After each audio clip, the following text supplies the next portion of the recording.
사랑하는 성도 여러분, 오늘은 저희가 이미 광고 드렸던 것처럼 교회 교육주일로 지킵니다.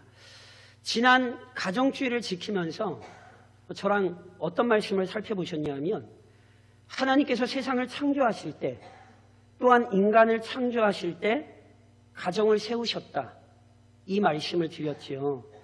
저를 좀 다시 한 번만 좀 따라 하시겠어요? 가정은 창조 질서요, 축복이다. 믿음이십니까? 예. 가정은요, 하나님께서 세우신 창조 질서요, 피조 세계를 보존하고 유지하는 근거가 됩니다. 그리고 더 나아가 뭘 기억을 하셔야 되냐면, 저를 좀 한번 다시 한번 좀 따라 하시겠어요? 가정이 교회다. 아멘이세요? 이게 성경의 얘기입니다. 제가 만들어낸 얘기가 아니라 저는 지금 성경의 가르침을 말씀드리는 거예요. 가정이 확장된 공동체가 바로 교회예요. 이렇게 좀 설명드릴 수 있어요. 우리 장로님이 기도하실 때 그렇게 기도하셨는데, 실은 가정 자체가 교회고요, 그 교회부터 하나님의 사제의 은혜가 넘쳤거든요. 제가 다시 이렇게 설명드릴게요. 하나님께서 세우신 첫 가정 자체가 교회고요. 첫 가정 자체가 교회인데, 보세요. 이 가정이 하나님께서 축복하신 말씀대로 생육하고 번성함으로써 하나님의 거룩한 백성 공동체를 이루게 되지요. 그래서 이 거룩한 자녀들이 세상을 다스리고 통치하는 것, 이게 곧 창조 질서였어요. 물론 첫사람 아담의 불순종으로 인해 첫 가정 또는 첫 교회에서부터 하나님의 창조 질서를 대적하는 일이 벌어진 게 사실이에요. 그러나 가정으로부터 교회 공동체로 성장하게 하시는 하나님의 계획이 중단되지 않았다니까요. 아까 장로님 기도하신 것처럼 첫 가정부터 사제의 은총을 입었어요. 그리고 그 은혜가 이어지고요. 그래서 보세요.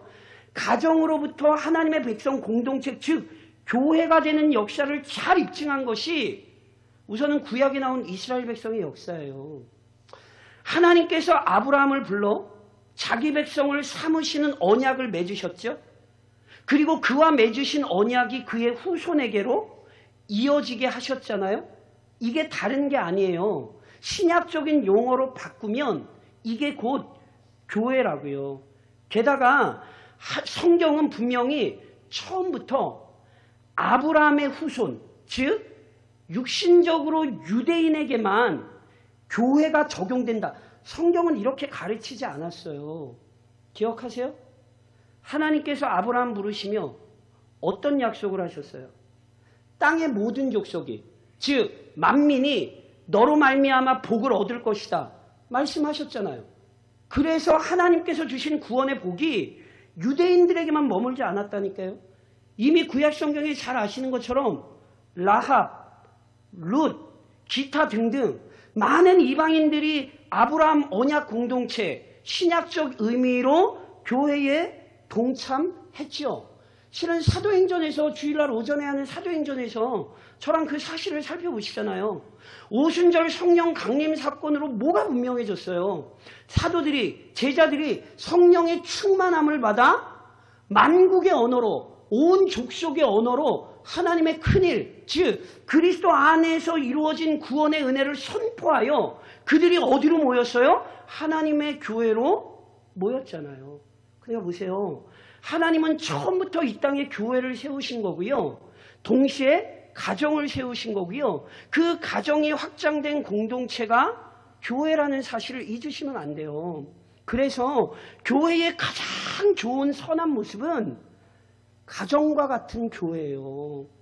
오늘 우리가 한자리에 모여있는 이 성도들이 부모요, 자녀요, 형제라는 사실을 기억하시고 함께 가정과 같이 교회를 만들어가는 게, 이게 성경의 가르침이라는 사실을 잊으면 안 된다니까요. 이것을 조금 다른 말로 이렇게 설명드릴 수 있어요. 가정이 곧 교회요, 또한 가정이 확장된 공동체가 교회라는 사실은요, 가정이 세워진 목적과 교회가 세워진 목적이 다르지 않다는 사실을 나타내는 거예요. 쉽게 말씀드리면 저랑 지난 시간에 분명히 어떤 말씀 나눴냐면 가정은 예배 공동체가 되는 게 가정의 존재 목적이에요. 마찬가지예요. 가정이 커진 교회, 결국 교회는 어떤 공동체예요? 예배 공동체예요. 가정을 통해 하나님의 말씀이 가르쳐지고 순전한 신앙이 보존되고 유지되어야 하듯이 교회를 통해 하나님의 말씀이 가르쳐지고 순전한 신앙이 이어져야 합니다. 오늘 우리가 교회 교육주의를 맞아 이와 같은 사실을 본문의 말씀에 비추어 좀 살펴보려고 하는 거예요. 오늘 본문은요, 이사야 선지자가 선지자로 부름받는 사건, 즉 소명기사로 보기도 하고요. 이미 선지자로 사역하던 이사야에게 그의 사명을 재확인시키는 사건으로 이해하기도 하거든요. 누가 맞는지는 전 잘 모르겠어요. 그런데 이게 소명기사가 됐든 아니면 다시금 사명을 확신시키는 기사가 됐든 본문은 선지자로 부름받은 이사야의 사명을 알려주거든요. 그것은 더 나아가 이 시대의 왕이요, 선지자요, 제사장으로 부름받은 교회의 사명을 깨닫게 하는 것입니다. 그래서 오늘 본문을 살펴보시면서 이 교회 교육주일에 교회로서 무엇을 어떻게 감당해야 하는지 오늘 저랑 함께 살펴보려 하시는 것입니다. 그러면서 오늘 본문 속에서 우선 사랑하는 교회요, 기억해야 되는 영광스러운 교리들이 있습니다. 우선 만군의 여호와 하나님께서 온 세상을 통치하십니다. 본문에서 이사야가 하나님께서 보이신 환상을 보거든요. 본문 1절에 이런 말씀이 있었잖아요. 우시야 왕이 죽던 해에 내가 본즉 주께서 높이 들린 보좌에 앉으셨는데 그의 옷자락은 성전에 가득하였고, 우시야, 남유다의 왕이죠. 남유다 왕 우시야 하면 생각나는 거 혹시 있으세요?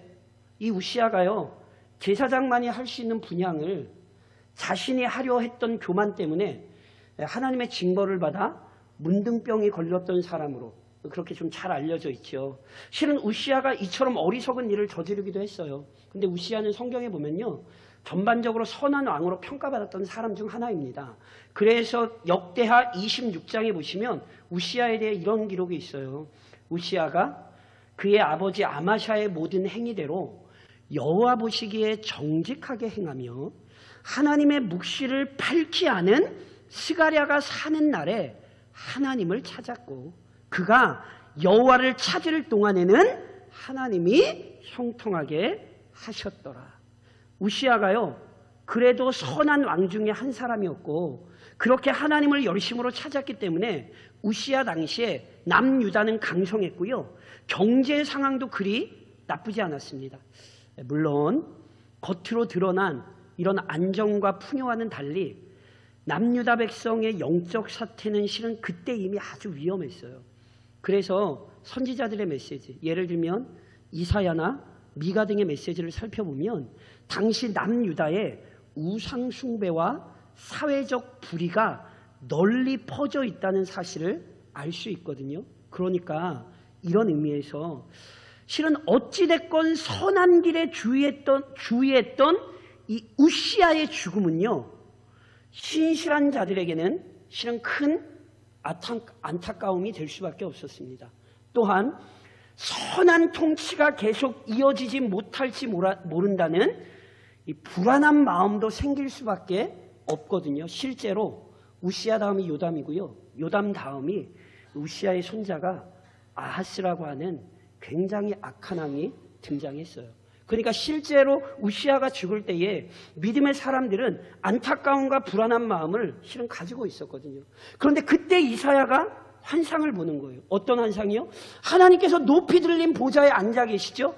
그의 옷자락이 성전에 가득해요. 하나님께서 높이 들린 보좌에 앉아 계신다는 것은 하나님께서 통치하신다는 사실을 의미합니다. 또한 그분의 옷자락이 성전에 가득하다는 것은 하나님께서 친히 성전 안에 임재하여 계시고 유다 백성과 함께 하시면서 언제나 은혜를 베풀고 계시다는 사실을 나타내는 거예요. 그러니까 보세요. 결국 이 환상이 무슨 얘기겠습니까? 유다 백성의 진정한 왕은 우시야 같은 사람이 아니라는 거예요. 인간적인 면에서 선한 왕의 죽음이 슬프고 괴로운 것 당연하지요. 실은 이사야는 정확하지 않지만 왕족으로 보이거든요. 그러니까 분명히 우시야와 친척이었을 확률이 굉장히 높아요. 그러니까 어찌됐건 마음의 슬픔과 괴로움이 있겠죠. 그러나 그렇다고 해서 절망에 빠지면 안 된다니까요. 왜요? 진짜 왕은 우시야가 아니라 하나님이시기 때문입니다. 하나님께서 자기 백성과 함께 하시며 통치하시니 그분의 백성에게 소망이 있는 거예요. 무엇보다 그 영광스러운 하나님께서는요, 남유다만 다스리시는 분이 아니에요. 본문 2절로 3절에 이런 말씀이 있었죠. 스랍들이, 천사들이 모시고 섰는데 각기 6날개가 있어 그 둘로는 자기의 얼굴을 가리었고 그 둘로는 자기의 발을 가리었고 그 둘로는 날며 서로 불러 이르되 거룩하다 거룩하다 거룩하다 만군의 여호와여 그의 영광이 온 땅에 충만하도다 하더라. 스랍들 즉 천사들이 하나님을 수종들면서 하나님을 찬송하고 있죠. 그러면서 천사들이 어떻게 찬양해요? 만군의 여호와여 그의 영광이 어디에 충만하다? 온 땅에 충만하다. 무슨 이야기입니까? 하나님의 통치가 유다에만 국한된 게 아니에요. 하나님은 예루살렘만 다스리시는 게 아니에요. 온 땅에 하나님의 영광이 충만해요. 온 땅을 하나님께서 다스리십니다. 아멘이세요? 이게 우리에게는 별로 충격적이지 않은데 실은 당시 고대 근동 사람들에게는 굉장히 충격적인 얘기예요. 왜냐하면 당시 사람들은 신이 아무리 대단해도 어떤 신이라도 한계가 있다고 여겼거든요. 다스릴 수 있는 지역이 있고 다스릴 수 있는 범위가 있다고 여겼다고요. 그래서 고대 사람들은 신이 많은 거예요. 왜냐하면 어떤 신도 완전한 신이 한 놈도 없어요.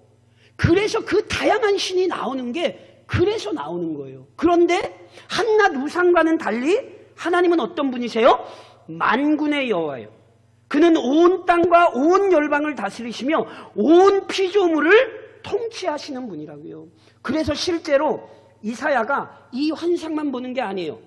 이사야가 이사야 13장으로부터 23장까지 열방을 향한 하나님의 심판의 말씀을 전한다고요. 유다 백성을 향한 말씀만이 아니라 열방을 향한 하나님의 말씀을 전해요. 왜요? 하나님은 만군의 여호와 하나님이시기 때문에. 사랑하는 성도 여러분, 오늘 우리에게 이 믿음이 필요한 것입니다. 이사야가 보았던 환상처럼 만군의 여호와 하나님께서 지금도 온 세상을 통치하십니다. 이 믿음으로 응답하시기를 살아계신 주님의 이름으로 권면드립니다. 그것만이 아니에요. 동시에 거룩하신 하나님께서 사제의 은혜를 베푸십니다. 천사들의 찬양처럼 온 땅을 다스리시는 만군의 여호와 하나님께서는 거룩하다, 거룩하다, 거룩하다. 3번을 거룩하다 찬양하는 것은 완전한 거룩함을 나타내는 거예요. 그러니까 보세요. 하나님은 완전히 거룩하시잖아요. 그분은 죄를 가까이 하실 수 없고요. 반드시 죄를 심판하시는 공의로운 분이에요. 그래서 천사들이 자기들의 날개로 얼굴과 발을 가리고 있죠. 이 얘기를 잘 보셔야 돼요. 천사들이 어떤 존재예요? 하나님을 섬기도록 창조된 피조물이 천사들이에요. 그런데 하나님 옆에 있는 천사들마저 하나님의 거룩하심 앞에 함부로 설 수 없어서 날개로 그들의 얼굴과 발을 가리어야 됐다니까요. 그런즉 이사야 역시 하나님 앞에 섰을 때 그 거룩하심을 경외하며 어떻게 고백합니까? 본문 5절에 이런 말씀이 있죠. 그때에 하나님을 배울 때에 내가 말하되 화로다 나여 망하게 되었도다. 나는 입술이 부정한 사람이요 나는 입술이 부정한 백성 중에 거주하면서 만군의 여호와이신 왕을 배웠음이로다 하였더라. 이사야가 하나님을 배웁자 그 거룩하신 하나님 앞에 자신이 얼마나 추악한 죄인인지를 고백하죠. 여기 입술이 부정한 사람이라는 표현은 단지 입술로만 죄를 지었다는 의미가 아니에요. 우리 예수님께서 말씀하신 것처럼 입으로 들어가는 게 사람을 더럽게 하는 게 아니라 우리 안에서 나오는 게 더러운 거죠. 그러니까 입술의 부정함이란 말로 몸을 잘못했다, 단순히 이런 표현이 아니라 우리 마음이 심히 부패한 죄에 물들었음을 고백하는 거예요. 그리고 이처럼 부정한 죄인이니 거룩하신 하나님의 심판을 피할 수 없지요. 그래서 이사야가 뭐라고 얘기하는 거예요? 화로다, 망하게 되었도다. 나 같은 추악한 죄인이 하나님 앞에 섰으니 어찌 그 거룩하심 앞에 내가 살 수 있겠는가? 이사야가 탄식한 거라니까요. 그런데 이처럼 이사야가 자신의 죄인됨을 고백할 때 놀라운 사건이 일어나요. 본문 6절로 7절에 이런 말씀이 있거든요. 저랑 화면을 보시며 같이 한번 봉독하실까요? 그때에 그 스랍 중에 하나가 부젓가락으로 제단에서 집은 바 핀 숯을 손에 가지고 내게로 날아와서 그것을 내 입술에 대며 이르되 보라, 이것이 내 입에 닿았으니 내 악이 제하여졌고 내 죄가 사하여졌느니라 하더라. 실은 이 장면이 구체적으로 어떤 의미인지 해석하기가 좀 굉장히 어렵습니다. 그래서 여러 가지 해석의 전통들이 있습니다. 저는 그거는 따로 말씀 안 드리고요. 여기서 중요한 건 천사가 이사야의 입술에 제단의 숯불을 대며 선포한 말씀이에요. 이것이 내 입에 닿았으니, 단순히 입술만을 얘기하는 게 아니에요. 입은 모든 죄를 나타내는 도구라고 말씀드렸어요. 그래서 그 입에 닿았으니 뭐가 사하여졌어요? 내 악이 제하여졌고 내 죄가 사하여졌느니라. 아멘이십니까? 보세요. 하나님께서 자기 죄로 인해 두려워 떨던 이사야를 심판하시고 진멸하신 게 아니에요. 오히려 자기가 죄인이라는 사실을 정직하고 겸손하게 고백한 이사야를 하나님이 용서하셨지요. 그리고 실제로 죄 용서는 오직 하나님만이 행하실 수 있는 위대한 권능입니다. 인간은 죄를 지을 수는 있지만 그 죄를 해결할 능력은 없습니다. 천사 역시 마찬가지입니다. 천사가 죄를 사해줬다고 생각하시면 안 돼요. 천사는 하나님의 뜻을 수행하고 그분의 뜻을 인간에게 알려주는 존재이지 죄를 용서해 줄 수 있는 능력을 지닌 존재가 아니라고요. 천사는 단지 하나님의 속죄의 은혜를 선포한 것뿐이에요. 오직 거룩하신 하나님만이, 순전하신 하나님만이 죄인을 용서하시고 구원하실 수 있습니다. 그리고 무엇보다 그분은 죄인을 용서해 주시기를 기뻐하십니다. 저랑 화면을 보시며 이사야 55장 7절 말씀을 믿음으로 같이 한번 고백하시겠어요? 고백하겠습니다. 악인은 그의 길을, 불의한 자는 그의 생각을 버리고 여호와께로 돌아오라. 그리하면 그가 긍휼히 여기시리라. 우리 하나님께로 돌아오라. 그가 너그럽게 용서하시리라. 아멘이십니까? 이 시간에도 이 예배 속에 거룩하신 하나님 앞에 자신의 연약함을 고백하며 하늘로서 내려오는 신령한 은혜를 구하는 성도가 하나님의 죄사함의 은혜를 얻고 기쁜 마음으로 돌아가는 거예요. 그런데 내가 무슨 죄가 있어, 나 정도만 하라 그래. 강팍한 자, 하나님의 은혜 경험할 수 없고 오히려 하나님의 두려운 심판을 맛보게 되는 것입니다. 교회는 오늘도 함께 예배하며 이 사실을 기억하는 거예요. 거룩하신 하나님께서 우리의 추악한 모든 죄를 용서하시는 분이다. 이 감사와 감격을 가지고 이것을 증언할 수 있는 공동체, 이것이 교회라는 사실을 명심하셔야 하는 것입니다. 또 하나 본문이 우리에게 보여주는 위대한 환상은 전능하신 하나님께서 구원과 심판을 이루십니다. 성도 여러분, 이사야가 추악한 죄악을 용서하시는 거룩하고 의로우신 하나님의 은혜를 받았잖아요. 그러니 그 마음에 얼마나 큰 기쁨과 감사가 넘쳐났겠어요. 근데 보세요. 그렇게 감사와 감격이 있는 이사야에게 또 다른 하나님의 음성이 들렸어요. 저랑 화면을 보시면 본문 8절 상반절을 좀 같이 한번 봉독하실까요? 우리 같이 한번 읽겠습니다. 내가 또 주의 목소리를 들으니 주께서 이르시되 내가 누구를 보내며 누가 우리를 위하여 갈고 하시니. 이 말씀이 무슨 말씀인지 이해하시겠어요? 하나님이 지금 사람을 찾고 계세요. 그럼 어떤 사람을 찾으세요? 하나님을 위하여, 하나님의 뜻을 전하기 위하여 헌신할 사람을 찾고 계십니다. 그래서 이 음성을 들은 이사야가 어떻게 답변하죠? 저랑 화면 보시면서 이사야의 고백이 아니라 우리의 고백으로 우리 한번 이사야 본문 8절 하반절을 같이 한번 봉독하시겠습니다. 그때에 내가 이르되 내가 여기 있나이다 나를 보내소서 하였더니. 아멘이세요?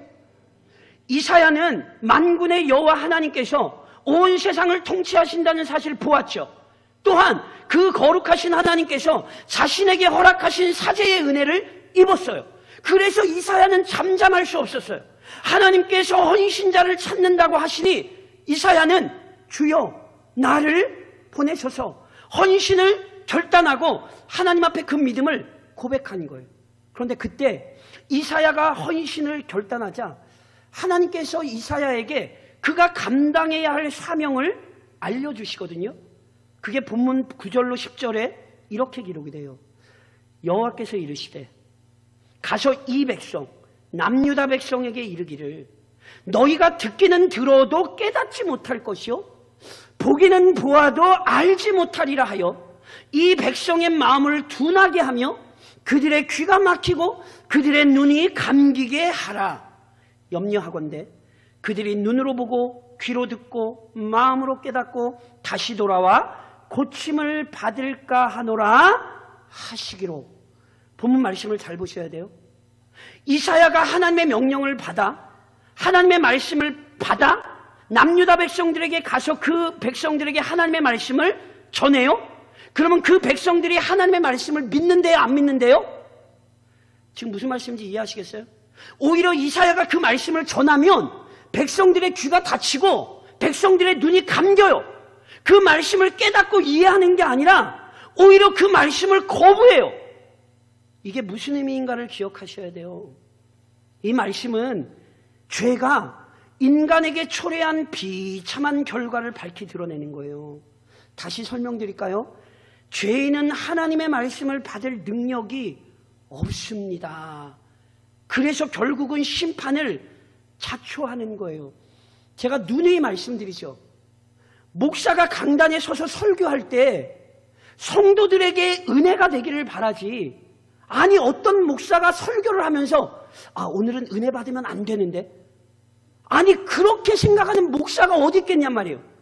어떤 성도에게 문제가 있다면 하나님 제발 은혜를 주셔서 오늘 이 말씀이 저의 심령을 움직이게 하시고, 하나님 비록 둔탁한 입술로 전하지만 우리 하나님 깨닫게 하셔서 그 마음이 변화되게 하옵소서. 목사가 당연히 그 마음으로 설교하는 것 아닙니까? 그런데 목사가 그 마음으로 설교해도 성도들이 스스로 말씀을 깨닫는 게 아니라는 걸 본문이 보여주는 거예요. 아무리 화려한 말로 설교를 해도, 아무리 뛰어난 말로 설교를 해도 사람의 말이 인간의 죄악된 마음을 깨트릴 수 없어요. 오늘 성경은 이 얘기를 하는 거예요. 그래서 이사야를 보내서 하나님이 말씀을 증거하게 하시나 그 백성들이 그 말씀을 받지 못하여 심판을 초래할 거라고요. 이사야가 이 말씀이 너무너무 가슴이 아파요. 그래서 선지자로 하나님의 은혜를, 긍휼을 간구하며 실은 이사야가 다시 묻는 거예요. 본문 11절로 12절을 저랑 한번 같이 한번 읽어보실까요? 화면을 보시면 같이 읽겠습니다. 11절로 12절입니다. 내가 이르되 주여 어느 때까지니까 하였더니 주께서 대답하시되 성읍들은 황폐하여 주민이 없으며 가옥들에는 사람이 없고 이 토지는 황폐하게 되며 여호와께서 사람들을 멀리 옮기셔서 이 땅 가운데에 황폐한 곳이 많을 때까지니라. 하나님 외에는 남유다 백성을 마음에 깨트릴 분이 없거든요. 그래서 이사야가 간절함으로 묻는 거예요. 하나님, 그러면 언제까지 이 백성들의 귀와 눈을 닫으시겠습니까? 그런데 하나님이 뭐래요? 이 성읍이 황폐할 때까지. 특별히 이 성읍의 많은 사람들을 하나님이 뭐 하시겠대요? 이방 땅으로 옮겨버리시겠대요. 그래서 아십니까? 이사야의 이 말씀대로 남유다가 바벨론에 의해 패망당하는 거예요. 하나님께서 끊임없이 선지자들을 통하여 경고하셨지만 유대 백성은 그 말씀에 기울이지 않았고 그 말씀을 거부함으로 실제로 남유다는 패망의 길로 가게 된 것이죠. 근데 성도 여러분, 하나님은 이렇게 심판만 말씀하신 게 아니에요. 놀랍게 하나님께서 심판에 대해 말씀하시며 동시에 어떻게 말씀하신 줄 아세요? 저랑 본문 13절 마지막 절을 화면을 보시며 같이 한번 봉독하시겠습니다. 그 중에 10분의 1이 아직 남아있을지라도 이것도 황폐하게 될 것이나 밤나무와 상수리 나무가 배임을 당하여도 그 그루터기는 남아있는 것 같이 거룩한 씨가 이 땅에 그루터기니라 하시더라. 보세요. 하나님의 심판은 엄정해서 철저히 남유다 백성의 죄를 심판하십니다. 그래서 그들은 바벨론 포로를 피할 수 없고 하나님은 실제로 역사적으로 그들을 바벨론에 의해 멸망시키셨습니다. 그러나 성도 여러분, 동시에 기억하십시오. 유다의 역사는 그것으로 끝난 게 아니에요. 나무를 잘라내면 그루터기가 남는 것처럼 놀랍게도 하나님께서는 바벨론의 포로 중에도 하나님의 백성들을 남기시죠. 그래서 아시는 것처럼 1차, 2차, 3차에 걸친 포로 귀환이 이루어지고 이후에도 남유다 백성들이 남게 되는 거예요. 이것을 성경에서는 저희가 보통 뭐라 그러냐면 남은 자 사상이라 그래요. 저랑 화면을 보시면 이사야 10장 21절을 좀 같이 한번 읽어보시겠어요? 같이 읽겠습니다. 남은 자, 곧 야곱의 남은 자가 능하신 하나님께로 돌아올 것이라. 아멘이세요? 놀랍게도 심판의 과정 중에도 하나님께서 자신의 거룩한 백성을 남기셔서 하나님의 언약 백성의 역사가 끝난 것이 아니라 다시금 그 하나님의 백성들이 이 땅 위에 존재할 수 있었습니다. 특별히 오늘은 제가 다 설명드리지 않지만 본문에 나온 거룩한 씨는 결국 그리스도예요. 이사야는 그리스도를 통하여 이 땅에 하나님의 백성들이 세워지고 새하늘과 새 땅이 올 것을 본 사람이 이사야거든요.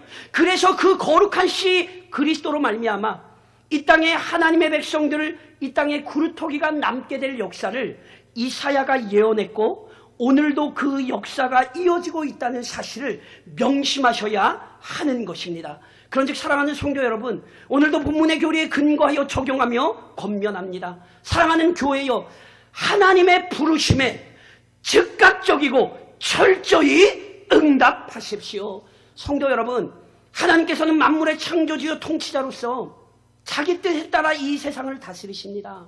그런데 하나님께서 이 땅을 다스리실 때 신실한 종들을 통해 그 뜻을 알리시고 펼치신다니까요. 이것은 하나님께서 창조 때부터 드러낸 하나님의 통치 방식이에요. 저랑 화면 보시면서 창세기 1장 26절 같이 한번 읽으실까요? 읽겠습니다. 하나님이 이르시되 우리의 형상을 따라 우리의 모양대로 우리가 사람을 만들고 그들로 바다의 물고기와 하늘의 새와 가축과 온 땅과 땅에 기는 모든 것을 다스리게 하자 하시고. 아멘이세요? 온 세상 누가 다스리십니까? 하나님이 다스리시잖아요. 이사야가 그 환상을 봤잖아요. 그런데 놀랍게도 하나님께서 인간을 창조하셔서 인간을 보내사 이 땅을 다스리게 하셨다니까요. 하나님께서는 온 세상을 다스리시되 자신의 백성, 자신의 자녀를 통하여 이 땅에 하나님의 뜻을 펼치신다고요. 이게 창조 섭리예요. 그래서 보세요. 하나님께서 이사야에게 듣게 하셨던 음성, 내가 누구를 보내며 누가 우리를 위하여 갈고. 이것은 지금도 이 시대를 향한 하나님의 음성이에요. 하나님은 지금도 온 세상을 다스리시되 그 하늘 보좌에 앉아 하나님 오늘도 말씀하고 계세요. 누가 나를 위하여 갈 것이냐? 누가 나의 뜻을 이 지옥에 증거하기 위하여 도대체 어느 교회가 헌신하겠는가? 하나님이 찾고 계시다는 사실을 잊으시면 안 된다니까요. 똑같은 말씀이 우리 주님 누가복음 10장에서 이렇게 말씀하시죠. 저랑 한번 화면을 보시며 같이 읽겠습니다. 이르시되 추수할 것은 많되 일꾼이 적으니 그러므로 추수하는 주인에게 청하여 추수할 일꾼들을 보내주셔서 하라. 아멘이세요? 추수할 일꾼들을 보내달라고 기도해야 됩니까? 안 해야 됩니까? 기도하셔야 돼요. 아멘이세요? 그런데 이 본문의 의미는 그게 아니에요. 단순히 아버지께 구하라는 게 아니에요. 누가 추수할 일꾼이 되실 거예요? 우리 주님은 지금 이걸 가르치시는 거예요. 하나님 앞에 보내달라고 단순히 기도하는 것이 아니라 오늘 추수할 것이 많은 이때에 추수할 일꾼으로 응답하라는 거예요. 그래서 예수님이 제자들을 세워 주의 복음을 전하도록 가르치시고 보내셨지요. 저랑 사도행전에서 살펴보시는 게 뭡니까? 바로 이것 아닙니까? 성령이 임하시면 권능을 받고 예루살렘과 온 유대와 사마리와 땅끝까지 이르러 우리 주님의 증인이 되도록 하신 것. 이게 실은 교회요, 성도의 삶이어야 하는 거예요. 우리가 전하는 메시지, 우리가 부르심에 응답하여 헌신한다는 것 분명해요. 이사야가 환상에서 보았던 것처럼 하나님께서 온 땅의 통치자이심을 알리는 거예요. 하나님께서 그 크신 은혜와 사랑으로 우리의 죄악을 용서하신다는 사실을 선포하는 거예요. 하나님께서 그의 공의대로 심판하실 뿐 아니라 그분의 자비대로 이 땅을 구원하신다는 사실, 우리는 이걸 알려야 합니다. 물론 성도 여러분 기억하십시오. 이 위대한 진리를 증언할 때 많은 사람이 거부할 것입니다. 마치 이사야가 하나님의 부르심에 응답하여 백성들에게 그 말씀을 전할 때 백성들이 말씀을 듣고 돌이킨 게 아니라 더욱 마음을 강팍하게 하는 것과 같습니다. 마치 모세가 애굽왕 바로에게 가서 하나님의 뜻을 알리고 하나님의 전능하신 능력을 보일 때 바로가 하나님께 두 손 들고 항복한 것이 아니라 끝까지 하나님을 대적한 것과 같습니다. 그러나 잊지 마십시오. 거부하고 대적하는 이 세상 속에도 거룩한 신은 남겨져 있습니다. 그래서 그리스도께서 하나님 나라 복음을 가르치실 때에 그 말씀을 대적한 자들이 많았지만 그러나 그 가운데에 세리와 창녀와 하나님의 택하심을 받은 자들이 돌이켰다는 사실 기억하셔야 돼요. 저랑 사도행전을 살펴보시며 초대교회가 복음을 전할 때 대제사장과 사두개인들이 극렬하게 반대하는 중에도 대제사장과 사두개인들이 속해 있는 허다한 제사장 무리가 복음을 받아들였던 사실을 명심하십시오. 그래서 오늘도 사랑하는 교회요, 기억하셔야 돼요. 교회의 사명은 세속적 의미에서의 성공이나 번영이 아니에요. 오늘 하나님께서 이사야에게 주신 사명의 핵심이 뭡니까?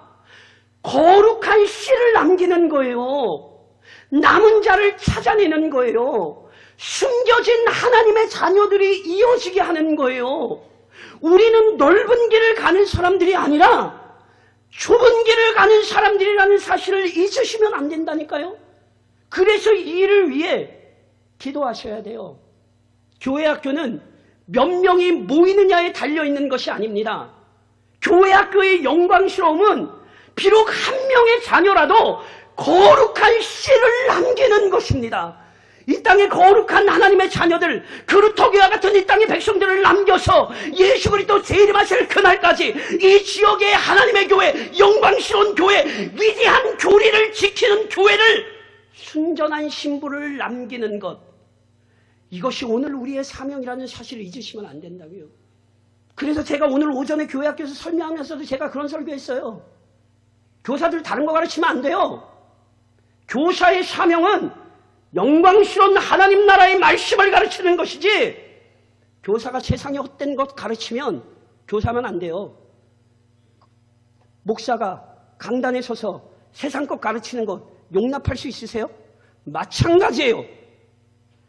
우리 교회를 위하여 기도하시되 교사들이 끊임없이 하나님 말씀 외에는 다른 것 가르치지 않는 자들 되기를, 이 거룩한 씨를 이어가는 공동체가 되기를 위해 기도하셔야 돼요. 이것이 그러면 교사만에게만 주어진 것입니까? 아닙니다. 여전히 교회는 이 땅의 거룩한 하나님의 백성 공동체를 찾아가야 되는 거예요. 그거 아세요? 바울이요, 고린도에서 교회를 전하고 복음을 전하는 게 반대가 많아서 너무너무 힘들었어요. 오죽 바울 선생님이 힘들었으면 밤에 우리 주님이 찾아와서 뭐라고 말씀하는지 아세요? 두려워 말라. 오죽 바울 선생님이 힘들었으면 우리 주님이 환상에 보이자마자 뭐라고 말씀하시냐면 바울아, 두려워하지 마. 그 말씀부터 하셔야 됐다니까요. 근데 그 말씀 하시면서 뭐라고 말씀하신 줄 아세요? 저랑 화면 보시면 사도행전 18장 10절 말씀을 좀 같이 한번 읽으실까요? 같이 읽겠습니다. 내가 너와 함께 있음에 어떤 사람도 너를 대적하여 해롭게 할 자가 없을 것이니 이는 이 성 중에 내 백성이 많음이라. 아멘이세요? 고린도 지역에 얼마나 많은 사람들이 바울을 박해하고 교회를 박해했는지 몰라요. 그런데 우리 주님 아주 정확히 말씀하셨어요. 그래도 이 고린도 지역에 나의 그루터기가 있고 나의 거룩한 씨가 있으니 너 열심으로 복음 전해라. 사랑하는 성도 여러분, 조국교회가 많이 힘듭니다. 이 지역의 영적인 상황이 제가 봐서 그렇게 좋은 게 아닌 것은 분명해요. 참으로 코로나 이후에도 교회가 여러 가지로 어려움과 참 큰 역경에 처해 있는 것 맞습니다. 그러나 잊지 마십시오. 우리의 사명은 많은 사람이 아니라 거룩한 하나님의 자녀를 길러내는 것입니다. 오늘도 이 신서면 지역에서 하나님의 백성들을 찾아내는 작업, 우리 교회가 하는 것입니다. 교회 교육주의를 맞아 우리는 다시금 이 영광스러운 사명을 기억해야 합니다. 누누이 말씀드리지만 이번 주 목요일 우리는 착한 일 하는 것 아니에요. 교회가 하는 일은 착한 일이 아니라 거룩한 그루터기를 찾아내기 위하여 어떻게 해서든지 그리스도 예수의 복음을 전하여 하나님의 백성으로 남기기 위하여 오늘 이번 주 우리 교회는 또 헌신하는 것입니다. 그래서 기도해 주셔야 돼요. 하나님이 이 교회 교육주의를 맞아 우리 교회가 하나님의 그루터기, 거룩한 씨앗을 남기고 그 자손을 길러내는 교회 되게 해달라고 함께 교회를 위하여 기도하시고 이 거룩한 사명에 동참하시기를 교회 머리신 우리 주님의 이름으로 권면드립니다.